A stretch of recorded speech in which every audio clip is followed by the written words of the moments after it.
जय हिंद। नमस्कार साथियों, आप सभी लोगों का मोस्ट वेलकम है आज के इस नए क्लास में। साथियों, आज के इस क्लास में हम सभी लोग पढ़ने वाले हैं एसएससी एमटीएस के एग्ज़ाम के लिए मोस्ट इम्पॉर्टेंट क्वेश्चन को, जो कि आपके एसएससी एमटीएस के एग्ज़ाम के लिए काफ़ी इंपॉर्टेंट है। तो आप सभी लोग जो इस क्लास को बिल्कुल अच्छी तरीके से लास्ट तक देखिएगा, जिससे कि आप जो इन सभी क्वेश्चन को अच्छे से याद कर पाएंगे और आप सभी लोग अपने एग्जाम में सभी क्वेश्चन को आसानी तरीके से जो बना भी पाएंगे। तो चलिए फिर क्लास को स्टार्ट करते हैं। उनसे पहले यदि आप इस चैनल पर पहली बार जुड़े हैं तो आप इस चैनल को सब्सक्राइब कर लीजिए और सब्सक्राइब करके आप ऑल नोटिफिकेशन को जरूर ऑल पे दबा लीजिए, जिससे कि जब भी क्लास स्टार्ट हो सबसे पहले क्लास का नोटिफिकेशन आपके पास पहुंच सके। तो आप सभी लोग जो है इस चैनल को सब्सक्राइब कर लीजिए और सब्सक्राइब करके आप इस क्लास को जो है लाइक जरूर कर लीजिएगा। तो चलिए फिर क्लास को स्टार्ट करते हैं और यहाँ पे देखिएगा क्वेश्चन क्या दिया गया है। क्वेश्चन है आप लोग का कि बिहार राज्य का राजकीय वृक्ष कौन सा है। दोस्तों, हर एक क्वेश्चन जो है ना आपको बिल्कुल इंपॉर्टेंट और सिलेक्टेड क्वेश्चन करवा रहे हैं, जो आपके एग्जाम में 100% ये सभी क्वेश्चन छपेंगे। बिल्कुल आप अच्छे से इनको याद करके ही जाइएगा। बताइए बिहार राज्य का राजकीय वृक्ष कौन सा है। तो बिहार राज्य का राजकीय वृक्ष जो है यहाँ पर आपके पीपल हो जाएंगे। ऑप्शन बी यहाँ पे जिनका भी आ रहा है उनका बिल्कुल ही सही जवाब है। चलिए आगे बढ़ते हैं। अगला क्वेश्चन आप लोग देखिएगा। क्वेश्चन है भारत में सबसे अधिक वन कौन से राज्य में पाए जाते हैं। चलिए बताइए आप सभी लोग कि भारत में सबसे अधिक वन कौन से राज्य में पाए जाते हैं। तो याद रखिएगा ये आपके मध्य प्रदेश में पाई जाती है। ऑप्शन ए जो है इस क्वेश्चन का सही जवाब है, मध्य प्रदेश। अगला क्वेश्चन आता है कि भारत में कमल मंदिर कहाँ पर स्थित है। बताइए कि भारत में कमल मंदिर कहाँ पर स्थित है। तो भारत में कमल मंदिर हो जाएंगे आपके दिल्ली में। ऑप्शन ए कीजिएगा, सही जवाब यहाँ पे दिल्ली में स्थित है। अगला क्वेश्चन है निम्नलिखित में से काली नदी किसे कहा जाता है। बताइए आप लोग कि निम्नलिखित में से काली नदी किसे कहा जाता है। तो काली नदी हम सभी लोग जो है शारदा नदी को बोलते हैं। ऑप्शन सी इस क्वेश्चन का सही जवाब है, शारदा नदी। अगला क्वेश्चन आप सभी लोग देखिएगा कि विश्व की सबसे गहरी झील कौन सी है। बताइए आप सभी लोग, हर एक क्वेश्चन इंपॉर्टेंट क्वेश्चन है साथियों, अच्छे से इनको याद करके जाइएगा अपने एग्जाम में। क्वेश्चन है विश्व की सबसे गहरी झील कौन सी है। तो विश्व की सबसे गहरी झील हो जाएंगे बैकाल झील। ऑप्शन सी कीजिएगा, सही जवाब बैकाल झील है। चलिए अगला क्वेश्चन आप लोग देखिएगा। क्वेश्चन है निम्नलिखित में से सबसे छोटा भारत कौन से शहर को जो है ना कहा जाता है। बताइए कि निम्नलिखित में से सबसे छोटा भारत के कौन शहर को कहा जाता है।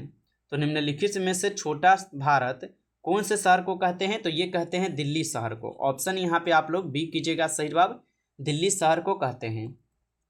अगला क्वेश्चन आपका आता है कि भारत में सर्वाधिक वर्षा वाला स्थान मानसीराम किस राज्य में स्थित है। बताइए कि भारत में सर्वाधिक वर्षा वाला स्थान जो है ये मानसीराम, ये किस राज्य में स्थित है। तो ये हो जाएंगे आपके मेघालय राज्य में। ऑप्शन सी कीजिएगा, सही जवाब यहाँ पे मेघालय राज्य में।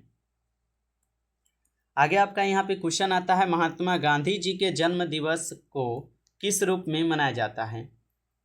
बताइए कि महात्मा गांधी जी के जन्म दिवस को किस रूप में मनाया जाता है। तो याद रखिएगा, महात्मा गांधी जी के जन्म दिवस को हम सभी लोग अंतर्राष्ट्रीय अहिंसा दिवस के रूप में मनाते हैं। ऑप्शन ए जो इस क्वेश्चन का सही जवाब है। अगला क्वेश्चन आप देखिएगा। क्वेश्चन है केंद्रीय बौद्ध शिक्षण संस्थान भारत में कहाँ स्थित है। बताइए साथियों कि केंद्रीय बौद्ध शिक्षण संस्थान भारत में कहाँ पर स्थित है। तो ये भारत में हो जाएंगे कहाँ पर, तो लेह में हो जाएंगे। ऑप्शन ए कीजिएगा, सही जवाब यहाँ पे लेह में है। अगला क्वेश्चन आपका आता है यहाँ पे 10th नंबर है कि दिल्ली भारत की राजधानी कब बनी थी। बताइए आप सभी लोग कि दिल्ली जो है ये भारत की राजधानी कब बनी थी। तो दिल्ली जो है ये भारत की राजधानी बनी हुई थी कब, 1911 में जो है दिल्ली जो है ये भारत की राजधानी बनी थी, याद रखेंगे। आगे देखिएगा आप सभी लोग, यहाँ पे क्वेश्चन है निम्नलिखित में से सौर मंडल की खोज किसने की थी। बताइए आप लोग कि निम्नलिखित में से सौर मंडल की खोज किसने की थी। तो याद रखिएगा सौर मंडल की खोज किसके द्वारा की गई थी। तो सौर मंडल की खोज की गई थी आपके निकोलस कॉपरनिकस के द्वारा। ऑप्शन सी इस क्वेश्चन का सही जवाब है, निकोलस कॉपरनिकस के द्वारा। अगला क्वेश्चन आपका आता है कि संविधान सभा द्वारा कब संविधान को पारित कर दिया गया था। बताइए। तो संविधान सभा द्वारा कब संविधान को पारित कर दिया गया था? तो आपको अच्छी तरीके से पता होना चाहिए 26 नवंबर 1949 को जो है संविधान सभा द्वारा संविधान को पारित किए गए थे। ऑप्शन ए जो है इस क्वेश्चन का यहाँ पे बिल्कुल ही सही जवाब हो जाएंगे। चलिए अगला क्वेश्चन आप देखिएगा। क्वेश्चन है कलिंग युद्ध का वर्णन अशोक ने किस शिलालेख में किया है? साथियों, आप अभी तक इस क्लास को लाइक नहीं किए हैं तो आप इस क्लास को एक बार ज़्यादा से ज़्यादा लाइक कर लीजिए, और चैनल पे पहली बार यदि आप आए हैं तो आप इस चैनल को सब्सक्राइब करके और नोटिफिकेशन को दबा लीजिए, क्योंकि साथियों यहाँ पे आपके एसएससी एमटीएस के एग्जाम के लिए बिल्कुल इंपॉर्टेंट और सिलेक्टेड क्वेश्चन कराए जाएंगे, जो आपके परीक्षा में 100% ये सभी क्वेश्चन छपेंगे। तो अच्छे से आप चैनल को सब्सक्राइब कर लीजिए और क्लास को लाइक कर लीजिए और चैनल को सब्सक्राइब करके जुड़ जाइए। अगर आप पीडीएफ लेना चाहते हैं तो पीडीएफ के लिए कमेंट में बताइएगा, आपको पीडीएफ मिल जाएगा। ठीक है, तो कलिंग युद्ध का वर्णन अशोक के किस शिलालेख में है? तो आप सभी लोग जो है याद रखेंगे, ये हो जाएंगे आपके कौन से शिलालेख में? 13वें शिलालेख में, जिनका भी ऑप्शन बी है उनका सही जवाब है। अगला क्वेश्चन देखिएगा। क्वेश्चन है विश्व प्रसिद्ध पेंटिंग मोनालिसा किसकी कृति है? बताइए, विश्व प्रसिद्ध पेंटिंग मोनालिसा किसकी कृति हो जाएंगे? तो ये कृति किसके हो जाएंगे? आप सभी लोग जो है ना बता दीजिएगा। तो यहाँ पे 40 नंबर क्वेश्चन का सही जवाब क्या हो जाएंगे? तो ऑप्शन ए जो इस क्वेश्चन का सही जवाब है लियोनार्डो दा विंची हो जाएंगे। ऑप्शन ए कीजिएगा सही जवाब आप लोग। आगे आपका यहाँ पे क्वेश्चन है महाभारत के रचयिता निम्न में से कौन है? चलिए साथियों लगाइए आंसर कि महाभारत के रचयिता निम्न में से कौन है। तो आपको अच्छी तरीके से पता होगा, महाभारत के रचयिता है आपके वेद व्यास जी। ऑप्शन ए जो है इस क्वेश्चन का सही जवाब है, याद रखेंगे।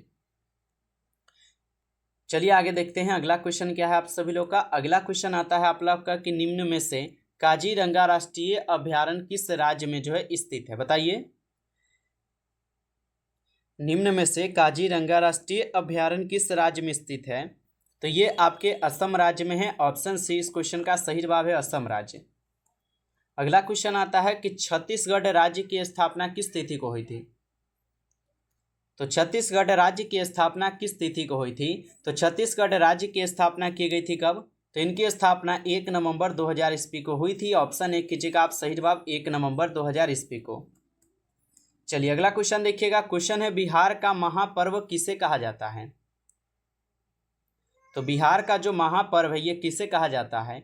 तो बिहार का महापर्व कहे जाते हैं छठ पर्व को। ऑप्शन ए कीजिएगा सही जवाब, छठ पर्व को कहे जाते हैं।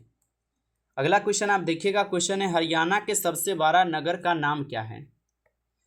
बताइए आप सभी लोग कि हरियाणा के सबसे बड़ा नगर का नाम आपसे पूछा है। तो ये हो जाएंगे साथियों कौन? फरीदाबाद। ऑप्शन यहाँ पे आप लोग सीख कीजिएगा, फरीदाबाद हो जाएंगे। अगला क्वेश्चन आपका आता है कि परमाणु बम में कौन सा सिद्धांत यहाँ पे कार्य करता है? तो परमाणु बम में कौन सा सिद्धांत यहाँ पे कार्य करते हैं? तो आप सभी लोग याद रखिएगा, नाभिकीय विखंडन इसमें कार्य करते हैं। ऑप्शन ए सही जवाब है, नाभिकीय विखंडन। अगला क्वेश्चन आप लोग देखिएगा कि HTTP का यहाँ पे फुल रूप, यहाँ पे पूर्ण रूप क्या होता है? यानी कि HTTP का जो पूर्ण रूप होता है, इनका पूर्ण रूप क्या होता है? तो इनका पूर्ण रूप हो जाएंगे hyper state transfer protocol. Option C कीजिएगा आप सभी लोग यहाँ पे सही जवाब, हाइपर टेक्स्टर्स ट्रांसफर प्रोटोकॉल। आगे देखिएगा क्वेश्चन है संसार का सबसे ऊंचा जलप्रपात कौन सा है? बताइए कि संसार का सबसे ऊंचा जलप्रपात कौन सा है? तो ये हो जाएंगे आपके कौन? एंजल फॉल्स, जो संसार का सबसे ऊंचा जलप्रपात है, आप लोग याद रखेंगे। अगला क्वेश्चन आपका आता है कि पटना के ऐतिहासिक नाम क्या है? बताइए कि what was the historical name of Patna?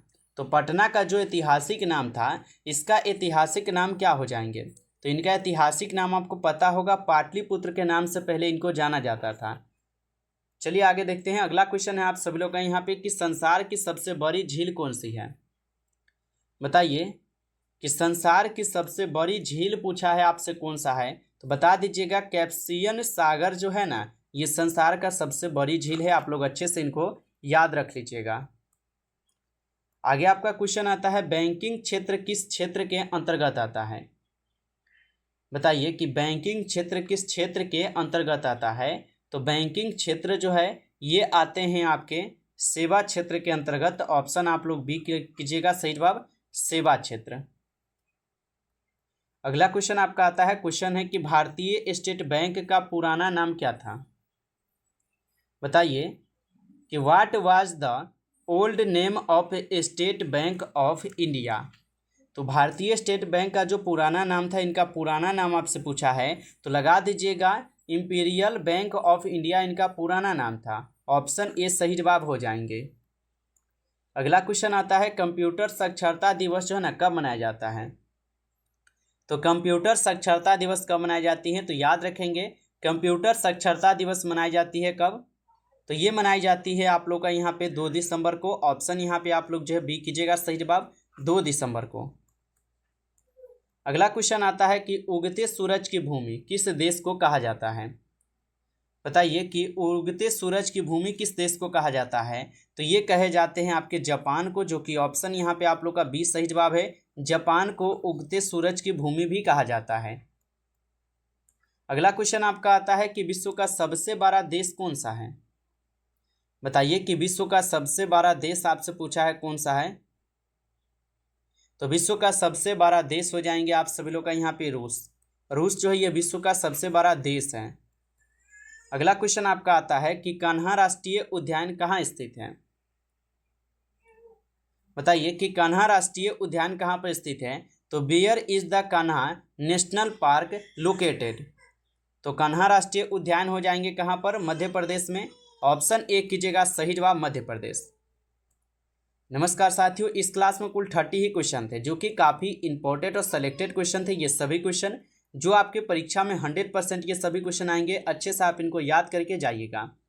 यदि आपको क्लास अच्छा लगा है तो आप इस क्लास को जो है लाइक कर लीजिए, और चैनल पे पहली बार यदि आप जुड़े हैं तो आप इस चैनल को सब्सक्राइब करके और नोटिफिकेशन को आप दबा लीजिएगा, ताकि जब भी क्लास स्टार्ट हो सबसे पहले आप उस क्लास को देख सकें और अपनी तैयारी को अच्छी तरीके से कर सकें। तो चैनल को सब्सक्राइब कर लीजिए, क्लास को लाइक कर लीजिएगा। चलिए फिर मिलते हैं आपसे एक नई टॉपिक के साथ नेक्स्ट क्लास में। तब तक के लिए जय हिंद, जय भारत।